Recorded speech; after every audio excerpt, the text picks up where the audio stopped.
Good morning student, welcome to the Sun Public School डग online classes. आज हम पढ़ेंगे क्लास 7th का उर्दू का सबक नंबर 2। जो हमने कल पढ़ा था अपना काम खुद करें, उसकी आज हम मश्क करेंगे, यानी जो उसके क्वेश्चन आंसर वगैरह है इनको हम समझेंगे। तो आइए शुरू करते हैं। सबसे पहले है सोचें और बताएं।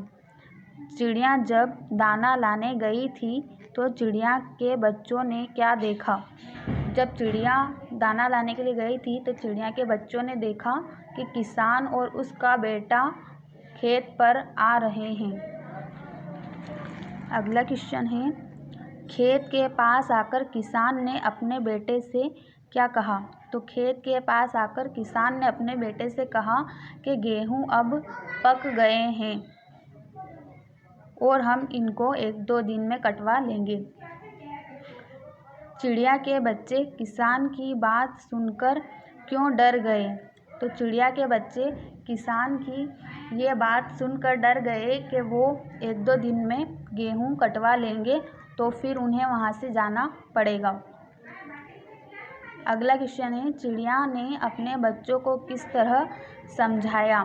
तो जब चिड़िया के बच्चों ने चिड़िया को ये बात बताई कि किसान अब अपने गेहूं को कटवाने वाला है अपने पड़ोसियों से, तो चिड़िया ने उन्हें समझाया कि पड़ोसियों के पास भी उनका अपना काम है, तो वो अपना काम छोड़कर किसान के गेहूं काटने नहीं आएंगे। तो इसलिए हमें डरने की ज़रूरत नहीं है, हम यहीं रहेंगे, हमें कहीं और जाना नहीं पड़ेगा। अगले दिन किसान ने अपने बेटे से क्या कहा। अगले दिन जब पड़ोसी गेहूं काटने नहीं आए तो किसान ने अपने बेटे से कहा कि हम इसे अपने भाइयों से कहकर कटवा लेंगे। ये 5 क्वेश्चन हुए, इनके आंसर आपको अपनी होमवर्क कॉपी में लिखना है। आगे है, नीचे दिए हुए लफ्ज़ों की मदद से खाली जगहों को भरें। तो पहला सेंटेंस है, चिड़िया के बच्चे बड़े हो गए थे लेकिन अभी उड़ यहाँ पे अभी नहीं सकते। तो इन सब में से यहाँ पर आएगा उड़, के चिड़िया के बच्चे बड़े हो गए थे लेकिन अभी उड़ नहीं सकते थे। अगला सेंटेंस है, एक दिन दाना लाने बाहर गई हुई थी। तो एक दिन कौन दाना लाने बाहर गई थी। तो चिड़िया दाना लाने बाहर गई थी, तो इसमें आएगा चिड़िया। एक दिन चिड़िया दाना लाने बाहर गई हुई थी। अगला सेंटेंस है, किसान की बातें सुनकर चिड़िया के बच्चे गए, यानी किसान की बातें सुनकर चिड़िया के बच्चे क्या हो गए थे, वो डर गए थे। तो यहाँ पर आएगा किसान की बातें सुनकर चिड़िया के बच्चे डर गए थे।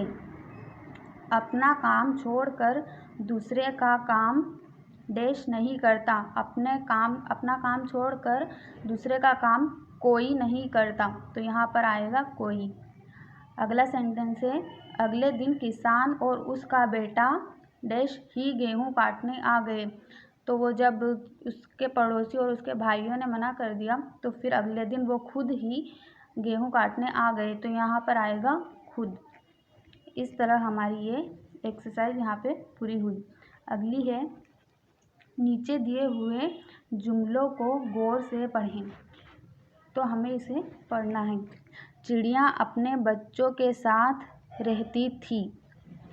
आगे है, किसान की बातें सुनकर चिड़िया के बच्चे डर गए। अगला सेंटेंस है, किसान और उसका बेटा बातें करते हुए खेत की तरफ आ रहे हैं। और तीसरा सेंटेंस है, इसे हम पड़ोसियों से कटवा लेंगे, 2-3 दिन में गेहूं पक जाएगा। तो इसमें करना क्या है, हमें इसमें समझना है कि इन जुमलों में रहना, यहाँ पे वो रहती थी ना, तो वो रहना, डरना, बातें करना, आना, कटवाना और पकना जैसे अल्फाज इस्तेमाल हुए हैं।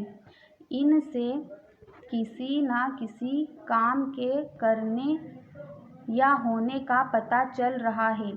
ऐसे लफ्ज़ों को फ़ेल कहते हैं। जिसे हम हिंदी में क्रिया कहते हैं, वर्ब, और इंग्लिश में वर्ब कहते हैं। ऐसे लफ्ज़ों को फ़ेल कहते हैं, यानी फ़ेल वो कलमा है जिससे किसी काम के करने या होने का इल्म हो। फ़ेल उस कलमे को कहते हैं जिससे किसी काम के करने या होने का इल्म हो, जैसे आना जाना, खाना पीना, चलना दौड़ना वगैरह। तो अब ऊपर दिए हुए जुमलों को एक बार फिर से गौर से पढ़ें। जो अभी हमने पढ़ा है उन्हीं के बारे में कहा जा रहा है। पहली मिसाल में रहती थी, यानी जो चिड़िया हैं वो अपने बच्चों के साथ रहती थी।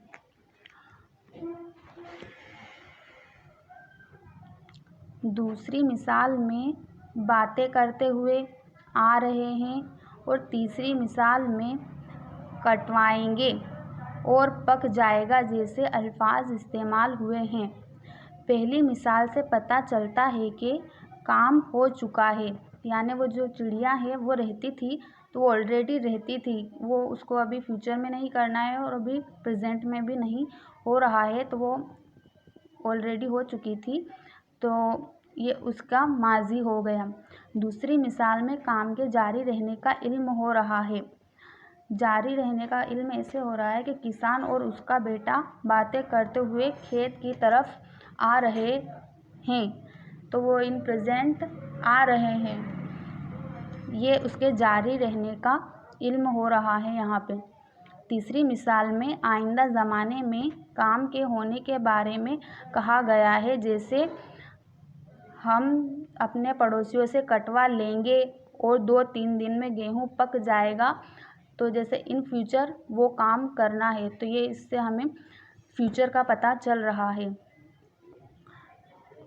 गोया ज़माने के लिहाज से फ़ेल की 3 किस्में की गई है।